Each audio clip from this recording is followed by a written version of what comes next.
अस्सलाम वालेकुम। आज हम लोग 9th की न्यू केमिस्ट्री बुक के चैप्टर 8 की एक्सरसाइज करने जा रहे हैं। सबसे पहले हमारे पास इसके एमसीक्यूज हैं, उसके बाद हम लोग इसके शॉर्ट क्वेश्चंस को डिस्कस करेंगे। तो क्वेश्चन नंबर 1 है हमारे पास, tick the correct answer. In which period and group will you place the element which are important part of solar system, solar cell. वो कहते हैं कि सोलर सेल का जो इम्पोर्टेंट पार्ट है उस एलिमेंट को आप किस ग्रुप और किस पीरियड में जो है वो प्लेस करेंगे। तो सबसे पहले हमें ये पता होना चाहिए कि सोलर सेल का इम्पोर्टेंट पार्ट है क्या चीज़। तो सोलर सेल का इम्पोर्टेंट पार्ट होता है सिलिकॉन। ठीक है, सिलिकॉन से ये बैटरीज बनी हुई होती हैं। तो सिलिकॉन जो होता है हमारे पास थर्ड पीरियड में मौजूद होता है और 14th ग्रुप में मौजूद होता है। ठीक है, 14th ग्रुप में थर्ड पीरियड में ये हमारे पास मौजूद होता है। नेक्स्ट हमारे पास आ जाता है, identify the electronic configuration of outermost shell of transition metal. Transition metal की आउटर मोस्ट शेल की इलेक्ट्रॉनिक कन्फिग्रेशन वो कहते हैं कि आइडेंटिफाई कर। इलेक्ट्रॉनिक कन्फिग्रेशन क्या होती है कि हम लोगों ने ये बताना होता है कि जैसे फॉर एग्जांपल अगर हम अल्कली मेटल्स की बात करें, ठीक है, तो वो होती है हमारे पास NS1, एस में एक जो है इलेक्ट्रॉन होता है उनके आखिरी शेल के। और अगर हम अल्कलाइन अर्थ मेटल की बात करें NS2, इसी तरह से हमारे पास जो ट्रांजिशन मेटल्स होती है उनकी जो इलेक्ट्रॉनिक कन्फिग्रेशन होती है हमारे पास NDX NS2 होती है। उसके इनके तमाम मतलब जो भी एलिमेंट होते हैं इनके आखिरी शेल के S में 2 इलेक्ट्रॉन्स होते हैं और D में डिफरेंट होते हैं। ठीक है, किसी में एक होगा, किसी में 2, 3, 4, इस तरह से वो वेरी करेंगे। इस वजह से यहाँ पे हमारे पास X दिया हुआ है और NS2 दिया हुआ है। नेक्स्ट हमारे पास थर्ड है, which is the softest metal. वो कहते हैं इन सब में से सबसे ज्यादा सॉफ्ट मेटल कौन सी है। तो सोडियम जो होती है हमारे पास सबसे ज्यादा सॉफ्ट मेटल है। इवन कि आप इसको हाथ से मोड़ भी सकते हैं, इतनी ये सॉफ्ट मेटल, इसको आप नाइफ से कट कर सकते हैं, इजीली कट हो जाती है। ठीक है, बाकी मेटल्स इसकी नस्बत जो होती है वो ज्यादा स्ट्रॉन्ग होती है, हार्ड होती है। नेक्स्ट है हमारे पास fourth one, a yellow solid element exist in allotropic form which is also present in fossil fuel, indicate the name. वो कहते हैं एक ऐसी जो है एलिमेंट बताएं जो येलो सॉलिड फॉर्म में होती है, एलोट्रोपिक फॉर्म्स में पाई जाती है। ठीक है, और फॉसिल फ्यूल में भी पाई जाती है। ठीक है, तो इसका नाम क्या है, कार्बन जो होती है। ठीक है, ये डिफरेंट एलोट्रोपिक फॉर्म में पाई जाती है। कार्बन जो है वो कोल की फॉर्म में भी पाई जाती है, वो डायमंड की फॉर्म में भी पाई जाती है, इसकी एलोट्रोपिक फॉर्म्स होती हैं। ठीक है, उसके अलावा फॉसिल फ्यूल में भी इसका अहम किरदार होता है। तो ये हमारे पास इसका करेक्ट ऑप्शन जो है वो कार्बन हो जाएगा। नेक्स्ट वो पूछता है कि how many electrons can nitrogen accept in its outermost shell.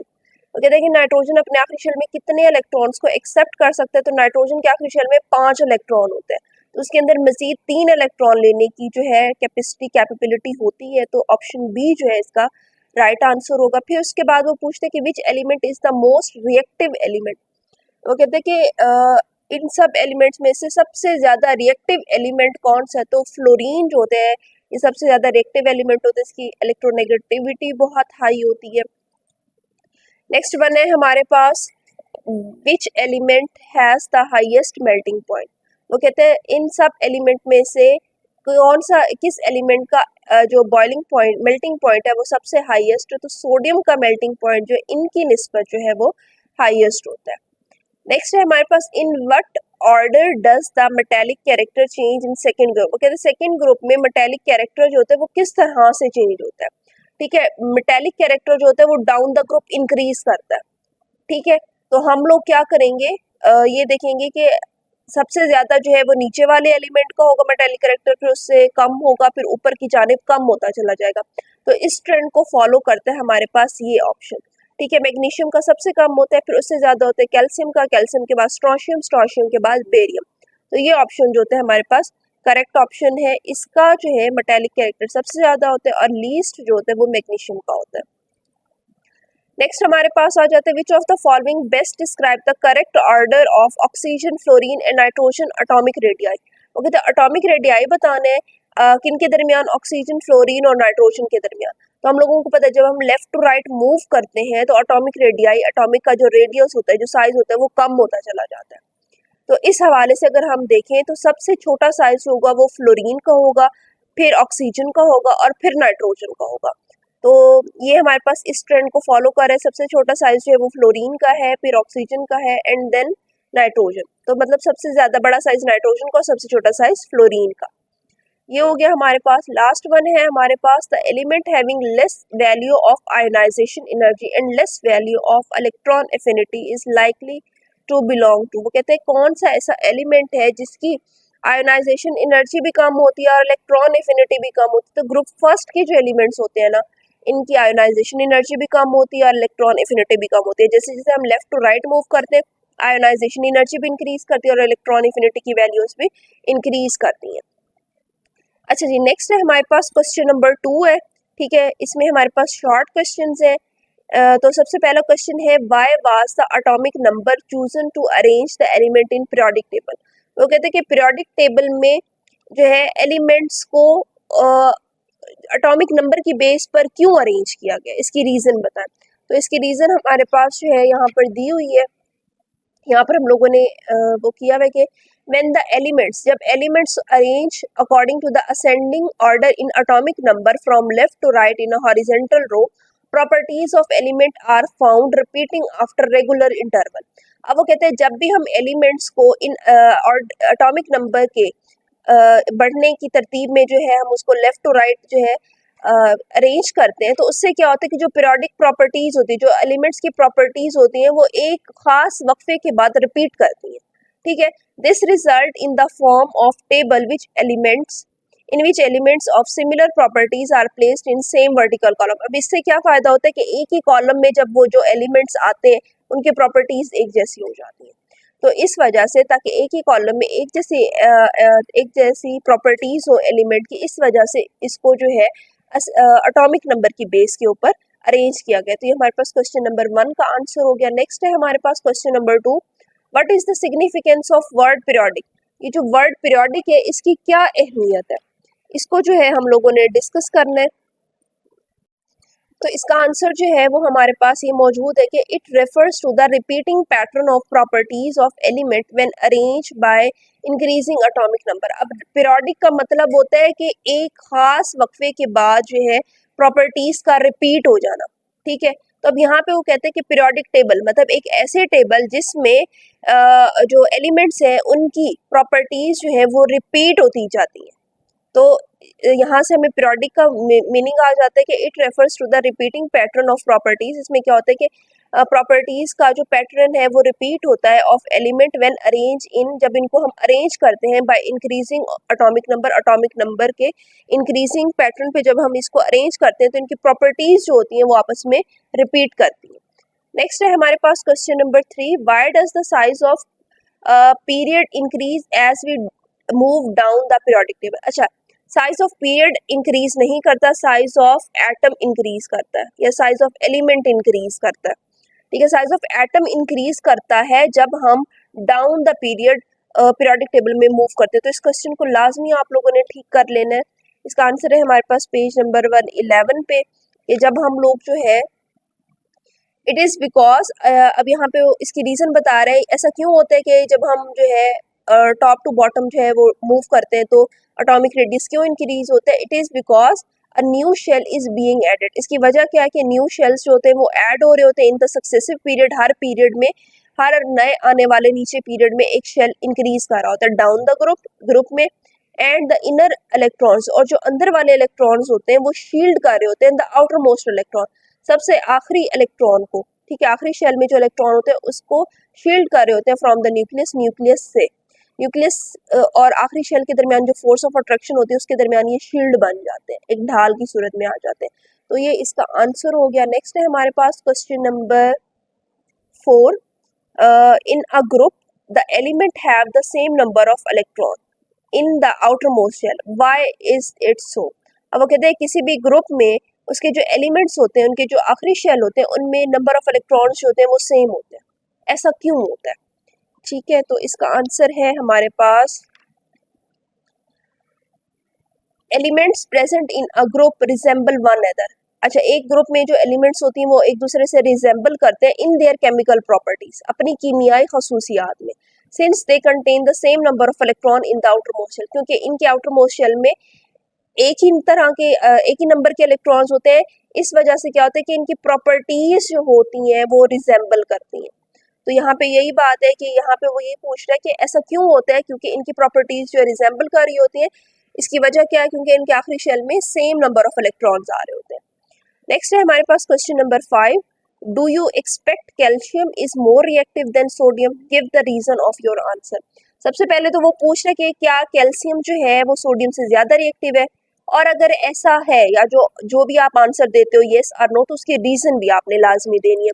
तो इसका आंसर है नो, सोडियम जो है वो ज़्यादा रिएक्टिव होती है, कैल्शियम ज़्यादा रिएक्टिव नहीं होती। Sodium is more reactive, sodium बहुत रिएक्टिव होती है because it is an alkali metal, क्योंकि ये अल्कली मेटल है, ठीक है। इसके आखिरी शेल में एक इलेक्ट्रॉन मौजूद है, और अगर हम देखें तो अल्कली मेटल्स का साइज जो होता है वो सबसे ज़्यादा होता है, ठीक है, एज कम्पेयर टू जो भी वो पीरियड स्टार्ट होता है ना, उसमें सबसे ज़्यादा बड़ा साइज होता है वो अल्कली मेटल का होता है, तो वो सबसे ज़्यादा रिएक्टिव होती है, उसमें से इलेक्ट्रॉन निकालना सबसे ज़्यादा आसान होता है, and loose electron more easily, और ये क्या करती है, आसानी से इलेक्ट्रॉन लूज कर देती है देन कैल्शियम, कैल्शियम की निस्बत, क्योंकि कैल्शियम जो है हमारे पास अल्कलाइन अर्थ मेटल से बिलोंग करती है, इसका साइज जो है सोडियम की निस्बत थोड़ा छोटा हो जाता है, तो वहाँ से इलेक्ट्रॉन निकालना इतना आसान नहीं होता, इस वजह से वो इतनी रिएक्टिव नहीं होती जितनी हमारे पास सोडियम रिएक्टिव होती है। नेक्स्ट है हमारे पास question number 6, which element has the maximum atomic radius.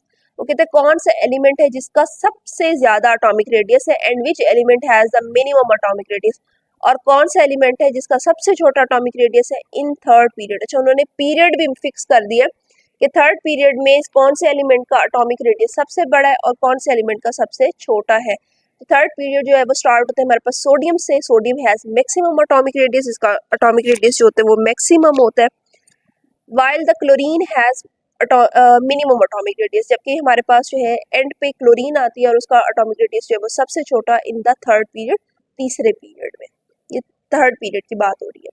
Next है हमारे पास question number 7, why are the most electronegative element present in sixth and seventh group. सबसे पहले यहाँ पे क्वेश्चन में बहुत बड़ी मिस्टेक है, मोस्ट इलेक्ट्रोनेगेटिव ग्रुप जो होते हैं वो 16 या 17 में होते हैं, ठीक है, 6 या 7th ग्रुप में नहीं होते। तो यहाँ पे क्वेश्चन आपने बिल्कुल सही कर लेना है कि ये 16th और 17th ग्रुप की बात हो रही है। तो यहाँ पे हमारे पास इसका आंसर है कि the most electronegative element are present in group 16 and 17, because, क्योंकि अब यहाँ पे इसकी वजह आ रही है क्योंकि because they are valence electron, क्योंकि जो वैलेंस इलेक्ट्रॉन होते हैं are attracted by larger nuclear charge, इनके जो इलेक्ट्रॉन्स होते हैं वो लार्जर न्यूक्लियर चार्ज से अट्रैक्ट हुए हुए होते हैं। इस वजह से क्या होता है कि इनकी इलेक्ट्रोनेगेटिविटी जो होती है as compare to other elements in periodic table वो सबसे ज़्यादा होती है। नेक्स्ट हमारे पास आ जाते हैं question number 8, the first ionization value of magnesium is less than the second one, give reason. वो कहते हैं मैग्नीशियम की जो फर्स्ट आयोनाइजेशन वैल्यू होती है वो कम होती है as compare to second ionization value, तो इसकी रीजन बताएं क्यों होता है ऐसे।